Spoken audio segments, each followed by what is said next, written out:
morning students, welcome to online class. Today we will learn a new lesson, Unit 4, Polluting the World. Polluting the world, in Kannada we can say that ಮಾಲಿನ್ಯವಾಗುತ್ತಿರುವ ಜಗತ್ತು ಅಂತಂದೇ ಹೇಳ್ಬೋದು. First of all, I will read the lesson and afterwards I will explain the line by line, explain it. One of the consequences of technology and population growth is the increase of pollution throughout the world. Here some new words are occur in this lesson. Consequences of technology and population growth is the increase of pollution throughout the world. Consequences means a result or effect.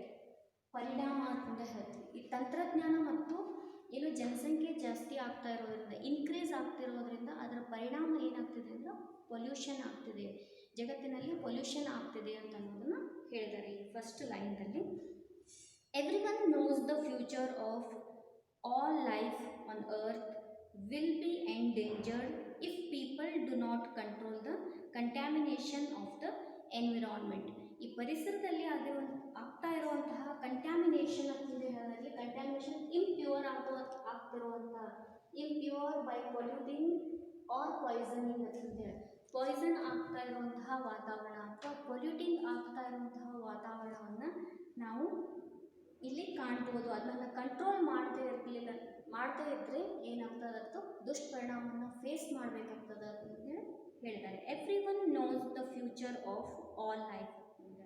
ಪ್ರತಿಯೊಬ್ಬರು ಏನಾದ್ರಲ್ಲ ಅದ್ರ ಬಗ್ಗೆ future ಬಗ್ಗೆ ಅವ್ರಿಗೆ ತಿಳುವಳಿಕೆ ಇದೆ. Future of all life on earth, ಭೂಮಿ ಮೇಲೆ ಅವರ ಲೈಫ್ ಬಗ್ಗೆ ಏನಿಲ್ಲ ಫ್ಯೂಚರ್ ಬಗ್ಗೆ ಅವರಿಗೆ ತಿಳುವಳಿಕೆ ಇದೆ ಅಂತಂದೇ ಹೇಳಿದ್ದಾರೆ. ಎಂಡೇಂಜರ್ಡ್ ಅಂತೇಳಿ ಅವರ ಫ್ಯೂಚರ್ ಏನಿದೆ ಎಂಡೇಂಜರ್ನಲ್ಲಿ ಇದೆ ಅನ್ನೋದು ಗೊತ್ತಿದೆ. ಎಂಡೇಂಜರ್ಡ್ ಅಂದರೆ ಏನು ಹೇಳಿ put someone or something at risk or in danger ಅಂತೇಳಿ. Put someone or something ಅಂತಂದೇಳಿ ರಿಸ್ಕ್ನಲ್ಲಿ ಅಥವಾ ಡೇಂಜರ್ನಲ್ಲಿ ಸಿಲುಕಿಸುವಂತಹ ಸಿಚುವೇಶನ್ ಅಂತಂದೇಳಿ ನಾವು ಹೇಳ್ಬೋದು ಇಲ್ಲಿ. Endangered if people do not control, ಒಂದು ವೇಳೆ ಇದನ್ನು ಇದೇ ರೀತಿ ಮುಂದುವರಿಲಾರ್ದೇ ಅದನ್ನು ಕಂಟ್ರೋಲ್ ಮಾಡದೆ ಹೋದರೆ ಏನಾಗ್ತದೆ ಅಂದರೆ ಅದರ ಪರಿಣಾಮ contamination of the environment. Contamination the environment ಏನಾಗ್ತದೆ ಇಂಪ್ಯೂರ್ ಆಗ್ತೈತಿ, ಪಾಯ್ಸನ್ ಆಗ್ತದೆ ಅಥವಾ ಪೊಲ್ಯೂಟ್ ಆಗ್ತದೆ ಅಂತೇಳಿ ಅನ್ನೋದನ್ನು ಹೇಳಿದ್ದಾರೆ. We read about accidents that cause pollution of cities or the poisoning of millions of fish in big rivers, but few of us realise the full extent of the dangers that confront mankind. ಈ ಮಾನವ ಕುಲಕ್ಕೆ ಏನೈತ್ಲೆದು ಕೆಲವೊಂದಿಷ್ಟನ್ನ ನಾವು ಆಕ್ಸಿಡೆಂಟ್ಸ್ಗಳನ್ನು ನಾವೇನು ಘಟನೆಗಳನ್ನು ನಾವು ಏನು ಮಾಡಿದ್ದೀವಿ news ಪೇಪರ್ನಲ್ಲಿ ಅಥವಾ ಮ್ಯಾಗ್ಝಿನ್ನಲ್ಲಿ ನೋಡಿದ್ದೀವಿ, ಅದನ್ನು ನಾವು ಓದಿದ್ದೀವಿ ಅಂತಂದು ಹೇಳಿದ್ದಾರೆ. ಆಕ್ಸಿಡೆಂಟ್ಸ್ ದಟ್ ಕಾಸ್ ಪೊಲ್ಯೂಷನ್, ಅದರ ಪರಿಣಾಮ ಏನಾಗ್ತಿದೆ ಅಂತಂದ್ರೆ ಸಿಟೀಸ್ಗಳಲ್ಲಿ ಪೊಲ್ಯೂಷನ್ ಆಗ್ತಿದೆ. Poisoning of millions of fish, ಅದರ ಪರಿಣಾಮ ಏನಾಗ್ತದೆ ಮಿಲಿಯನ್ಸ್ ಆಫ್ ಫಿಶ್ಗಳು ಏನಾಗ್ತದೆ ಅದಕ್ಕೆ ಸಂತತಿಗಳು ನಾಶ ಆಗ್ತಿದೆ ಅಂತ ಹೇಳಿದ್ದಾರೆ. ಅದರ ಬಗ್ಗೆ ತಿಳುವಳಿಕೆ ಕೆಲವು ಜನರಿಗೆ ಮಾತ್ರ ಇದೆ. But few of us realise the full extent of the dangers that confront mankind. Confront means attack, come face to face, ಅದನ್ನು ನಾವು ಫೇಸ್ ಮಾಡಬೇಕಾಗ್ತದೆ, ಡೇಂಜರನ್ನು ಫೇಸ್ ಮಾಡಬೇಕಾಗ್ತದೆ ಅಂತ ಅನ್ನೋದನ್ನು ಮನುಕುಲಕ್ಕೆ ಬರೋವಂತಹ ಡೇಂಜರ್ ಏನಿಲ್ಲ ಅದನ್ನು ಫೇಸ್ ಮಾಡಬೇಕಾಗ್ತದೆ ಅಂತ ಅನ್ನೋದನ್ನು ಕೆಲವು ಜನರಿಗೆ ಮಾತ್ರ ಅದರ ತಿಳುವಳಿಕೆ ಇದೆ ಅಂತ ಅನ್ನೋದನ್ನು ಈ ಫಸ್ಟ್ ಪ್ಯಾರಾಗ್ರಾಫ್ದಲ್ಲಿ ಅದರ ಸ್ಮಾಲ್ ಆಗಿ ಒಂದು ಬ್ರೀಫ್ ಆಗಿ ಒಂದು ಸಮರಿಯನ್ನು ಹೇಳಿದ್ದಾರೆ. ಪೊಲ್ಯೂಷನ್ ಅದರ ಪರಿಣಾಮ ಏನಾಗ್ತದೆ, ಮುಖ್ಯವಾಗಿ ಅದರಿಂದ ಏನು ಈ ಮಾಲಿನ್ಯ ಉಂಟಾಗ್ತದೆ, ಪೊಲ್ಯೂಷನ್ ಉಂಟಾಗ್ತದೆ ಅಂತಂತೇಳಿ ಫಸ್ಟ್ ಲೈನ್ನಲ್ಲಿ ಏನಾದರೆ ಟೆಕ್ನಾಲಜಿ ಅಂತಂದೇ ಹೇಳ್ತೀವಿ, ತಂತ್ರಜ್ಞಾನ ಮತ್ತು ಈ ಜನಸಂಖ್ಯೆಯಿಂದ ಮುಖ್ಯವಾಗಿ ಏನಾಗ್ತದೆ ಪೊಲ್ಯೂಷನ್ ಆಗ್ತಿದೆ ಅಂತ ಅನ್ನೋದನ್ನು ಹೇಳಿದ್ದಾರೆ. In next paragraph, pollution can take many forms. Pollution ಅನ್ನೋದು ಏನೈತಲ್ಲ ಇಲ್ಲಿ ಬೇರೆ ಬೇರೆ ಥರದಿಂದ ಏನು ಪೊಲ್ಯೂಷನ್ ಆಗ್ತದೆ, ಬೇರೆ ಬೇರೆ ಕೆಲವೊಂದಿಷ್ಟು ವೇಸ್ದಿಂದ ಏನಾಗ್ತದೆ ಪೊಲ್ಯೂಷನ್ ಆಗ್ತದೆ. ಒಂದೇ ಒಂದು ಸಿಚುವೇಶನ್ದಿಂದ ಏನಾಗ್ತಿಲ್ಲ ಪೊಲ್ಯೂಷನ್ ಆಗ್ತಿದ್ದಿಲ್ಲ. ಇಲ್ಲಿ ಕೆಲವೊಂದಿಷ್ಟು ಪಾಯಿಂಟ್ಸ್ಗಳನ್ನು ಹೇಳಿದ್ದಾರೆ. Derelict landscapes caused by quarrying of mining, destroyed forest, industrial effluent, indestructible garbage, motor car fumes, farming chemicals, military poison gases ಅಂತ ಹೇಳ್ತೀವಿ. ಈ ಎಲ್ಲ ಕೆಲವೊಂದಿಷ್ಟು ಪಾಯಿಂಟ್ಸ್ಗಳಿಂದ, ಈ ಎಲ್ಲ ಕಾರಣಗಳಿಂದ ಏನಾಗ್ತಿದೆ ಪೊಲ್ಯೂಷನ್ ಆಗ್ತಿದೆ ಅಂತ ಹೇಳಿದೆ. ಫಸ್ಟ್ ಆಫ್ ಆಲ್ ಡೆರಿಲಿಕ್ಟ್ ಲ್ಯಾಂಡ್ಸ್ಕೇಪ್ಸ್ ಅಂತಂದರೆ, ಡೆರಿಲಿಕ್ಟ್ ಅಂತಂದ್ರೆ ನೆಗ್ಲೆಕ್ಟ್ ಆಗಿರುವಂತಹ, ಇರ್ರೆಸ್ಪಾನ್ಸಿಬಲ್ ಇರುವಂತಹ ಲ್ಯಾಂಡ್ನಿಂದ ಏನಾಗ್ತಿದೆ ಪೊಲ್ಯೂಷನ್ ಆಗ್ತಿದೆ. ಅಷ್ಟೇ ಅಲ್ಲದೆ ಅದರ ಪರಿಣಾಮ ಏನಾಗ್ತದೆ quarrying of mining. Quarrying means a place typically a large deep pit mining ಅಂತ. ಗಣಿ ಕೈಗಾರಿಕೆಗಳನ್ನು ಮಾಡೋದ್ರಿಂದ, ಗಣಿಗಳನ್ನು ನಾವು ಭೂಮಿಯನ್ನು ಡೀಪ್ ಆಗಿ ಏನು ಅಗಿಯೋದ್ರಿಂದ ಏನಾಗ್ತಿದೆ ಪೊಲ್ಯೂಷನ್ ಆಗ್ತಿದೆ ಅಂತ ಅನ್ನೋದನ್ನು ಹೇಳಿದ್ದಾರೆ. ಈ ಗಣಿ ಕೈಗಾರಿಕೆಗಳಿಂದನೂ ಕೂಡ ಏನಾಗ್ತಿದೆ ಪೊಲ್ಯೂಷನ್ ಆಗಲಿಕ್ಕೆ ಇದು ಒಂದು ಕಾರಣ ಅಂತ ಕೊಟ್ಟಿದ್ದಾರೆ.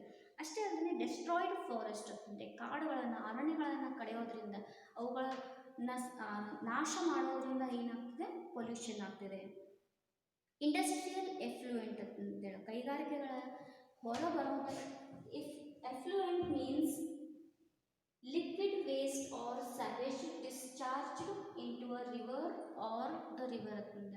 ಈ ಇಂಡಸ್ಟ್ರಿಯದಿಂದ ಹೊರಬರುವಂಥ, ಕೈಗಾರಿಕೆಯಿಂದ ಹೊರಬರುವಂಥ ಸ್ಯಾವೇಜ್ ಅಂತಂದೆ ಹೇಳ್ತೀವಿ. ಲಿಕ್ವಿಡ್ ಫಾರ್ಮೇಷನ್ದಲ್ಲಿರುವಂತಹ ಏನು ಹೊರಸೂಸುವಂತಹ ಏನು ಲಿಕ್ವಿಡ್ ವೇಸ್ಟ್ ಏನು ಇರ್ತೈತಲ್ಲ ಅದನ್ನ ಅವ್ರು ಏನು ಮಾಡ್ತಿದ್ದಾರೆ ರಿವರ್ನಲ್ಲಿ, ಸೀದಲ್ಲಿ ಬಿಡುತ್ತಿದ್ದಾರೆ. ಅದರಿಂದ ವಾಟರ್ದಲ್ಲಿರುವಂತಹ, ರಿವರು ಸೀದಲ್ಲಿರುವಂತಹ ಕೆಲವೊಂದಿಷ್ಟು ಜಲಜೀವಿಗಳು ಏನಾಗ್ತದೋ ನಾಶ ಆಗ್ತಿದೆ ಅಂತ ಹೇಳ್ಬೋದು ನಾವು.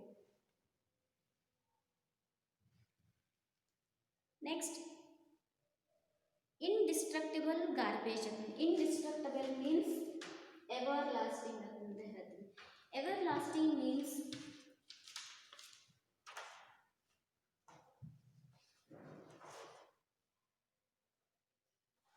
Not able to be destroyed. ಮಣ್ಣಿನಲ್ಲಿ ಮಿಕ್ಸ್ ಆಗದೇ ಇರುವಂಥ, ಡೆಸ್ಟ್ರೋ ಆಗದೇ ಇರುವಂತಹ ಕೆಲವೊಂದಿಷ್ಟು ಏನು ವಸ್ತುಗಳು ಇರ್ತಾವಲ್ಲ, ಫಾರ್ ಎಕ್ಸಾಂಪಲ್ ಪ್ಲಾಸ್ಟಿಕ್ ಅಂತಂದೇ ಹೇಳ್ತೀವಿ, ಅವುಗಳಿಂದ ಕೂಡ ಏನಾಗ್ತದೆ ಆ ಗಾರ್ಬೇಜ್ದಿಂದ ಮಾಲಿನ್ಯ ಉಂಟಾಗ್ತದೆ ಅಂತಂದರೆ ಹೇಳ್ಬೋದು ನಾವು. ನೆಕ್ಸ್ಟ್ ಮೋಟಾರ್ ಕಾರ್ ಫ್ಯೂಮ್ಸ್ ಅಂತಂದೆ. ಫ್ಯೂಮ್ಸ್ ಮೀನ್ಸ್ ಸ್ಮೋಕ್ ಅಂತಂದ ಹೇಳ್ತೀವಿ. ಅದರ ಕಾರ್ಗಳು ಅಥವಾ ಏನಿದೆ ವೆಹಿಕಲ್ಸ್ಗಳಿಂದ ಹೊರಸೂಸುವಂತಹ ಹೊಗೆ ಏನಿದೆಲ್ಲ ಅದು ಪರಿಸರವನ್ನು ಮಾಲಿನ್ಯ ಮಾಡಲಿಕ್ಕೆ ಒಂದು ಕಾರಣ ಆಗ್ತದೆ ಅಂತ ಹೇಳ್ಬೋದು. ಫಾರ್ಮಿಂಗ್ ಕೆಮಿಕಲ್ಸ್ ಅಂತಂದೆ, ಕೃಷಿಗಳಲ್ಲಿ ಬಳಸುವಂತಹ ಕೆಮಿಕಲ್ಸ್ಗಳು, ರಾಸಾಯನಿಕ ಗೊಬ್ಬರಗಳು ಅಂತ ಹೇಳ್ತೀವಿ.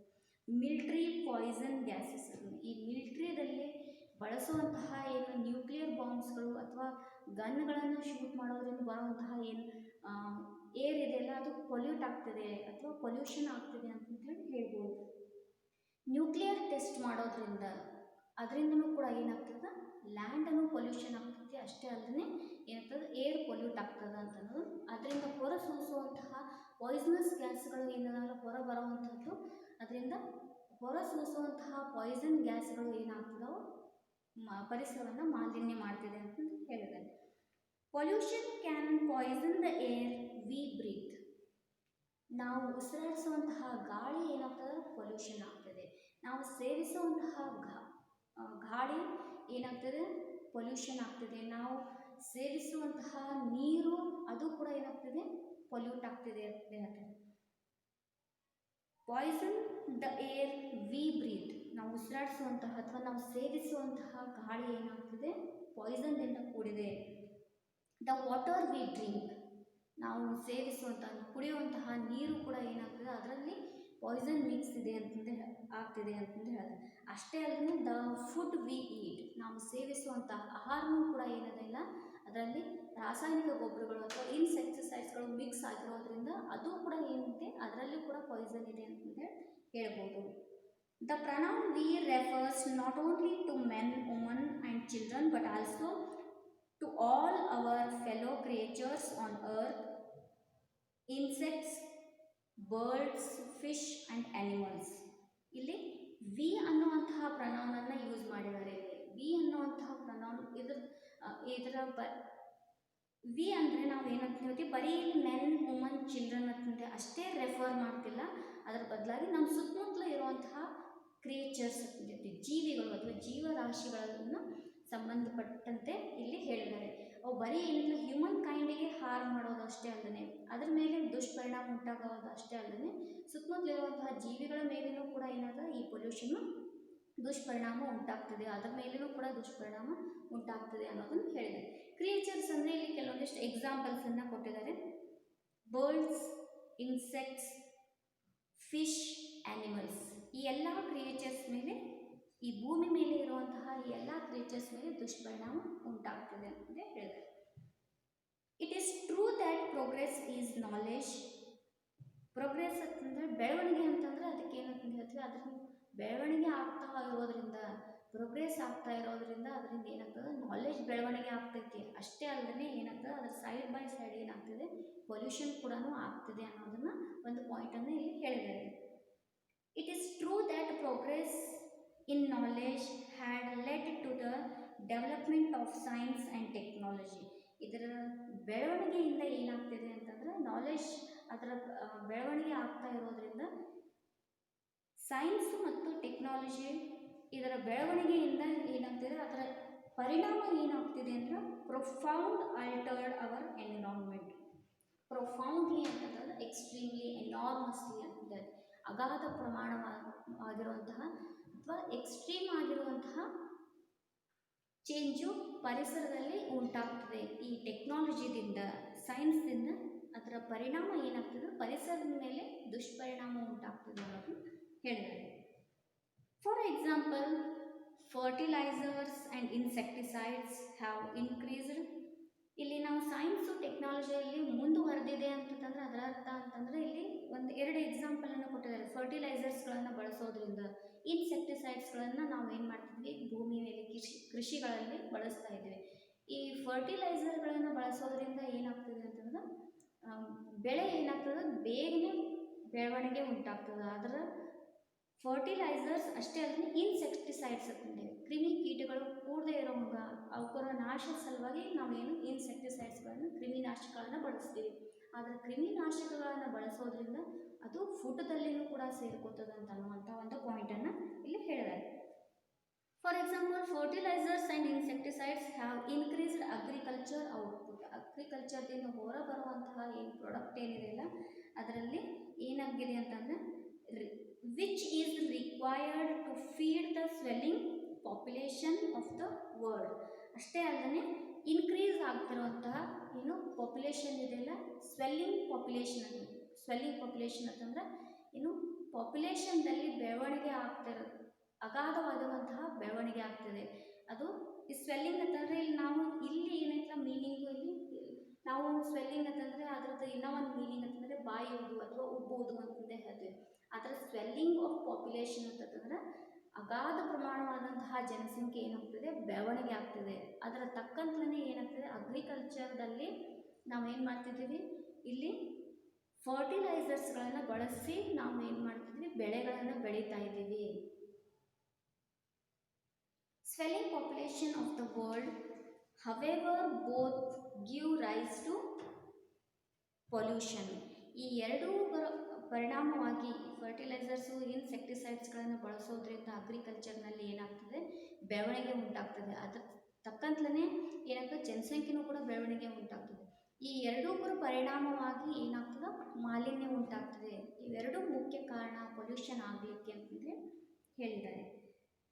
Each one in the modern world has accumulated in our bodies a few milligrams of DDT, which is organ chlorine.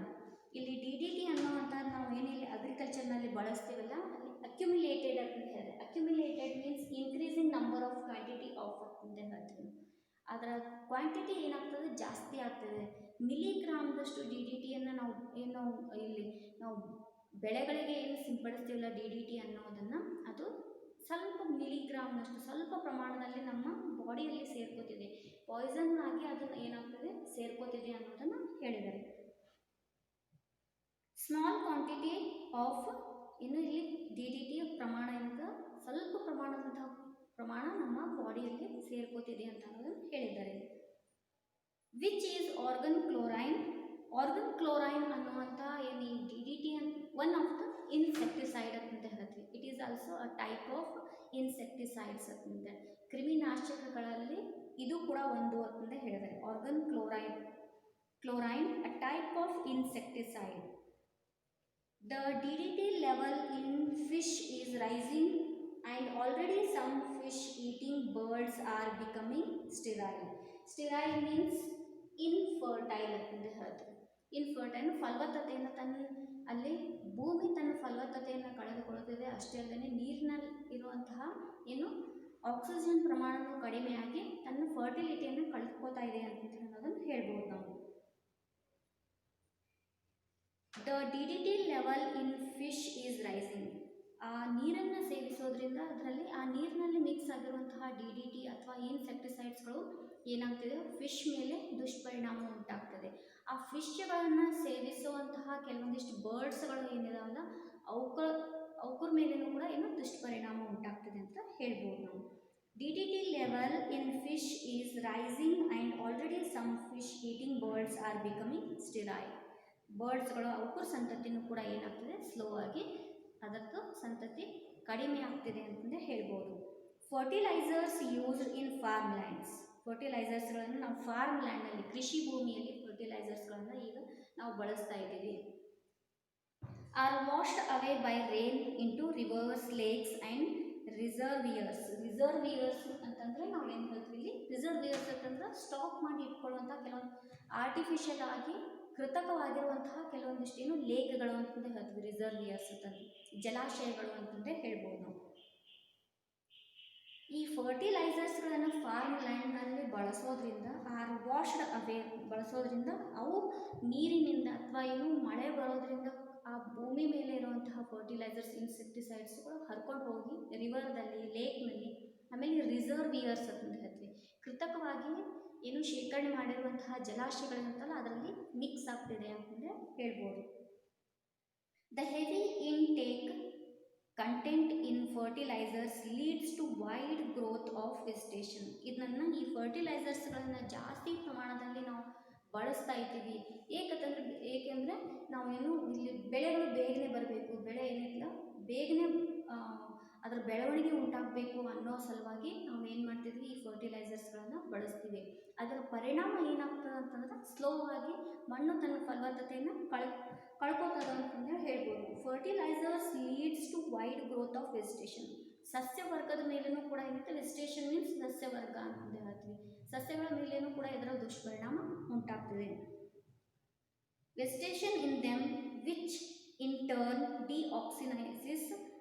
oxygenizes the waters and as a result all the fresh fish is lost. Fresh ಆಗಿರುವಂತಹ air ಏನಾಗ್ತದೆ, ಆಮೇಲೆ fresh ಆಗಿರುವಂತಹ ಏನು water ತನ್ನ ಫ್ರೆಶ್ನೆಸ್ಸನ್ನು ಕಳ್ಕೊತಿದೆ. ವಾಟರ್ದಲ್ಲಿರುವಂತಹ oxygen ಪ್ರಮಾಣ ಏನಾಗ್ತದೆ ಕಡಿಮೆ ಆಗ್ತದೆ. ಆ ವಾಟರ್ದಲ್ಲಿರುವಂತಹ ಕೆಲವೊಂದಿಷ್ಟು ಜೀವಿಗಳು ಪರ್ಟಿಕ್ಯುಲರ್ ಆಗಿ ಫಿಶ್ ಅಂತಂದರೆ ಆ ಫಿಶ್ ಸಂತತಿ ಏನಾಗ್ತದೆ ಲಾಸ್ಟ್ ಆಗ್ತದೆ ಅಂತ ಅನ್ನೋದನ್ನು ಹೇಳಿದೆ. ಆಕ್ಸಿಜನೈಸ್ ಅಂತ ಹೇಳ್ತೀವಿ ಅಂದರೆ ಅದರಲ್ಲಿ ಆ ನೀರಿನಲ್ಲಿರುವಂತಹ ಆಮ್ಲಜನಕದ ಪ್ರಮಾಣ ಕಡಿಮೆಯಾಗಿ ಅಲ್ಲಿ ಮೀನುಗಳ ಸಂತತಿ ಏನಾಗ್ತದೆ ಕಡಿಮೆ ಆಗ್ತದೆ, ಸಂತತಿ ನಾಶ ಆಗ್ತದೆ ಅನ್ನೋದನ್ನು ಈ ಪ್ಯಾರಾಗ್ರಾಫ್ನಲ್ಲಿ ಹೇಳಿದ್ದಾರೆ. In next class we will continue the next paragraphs. Thank you.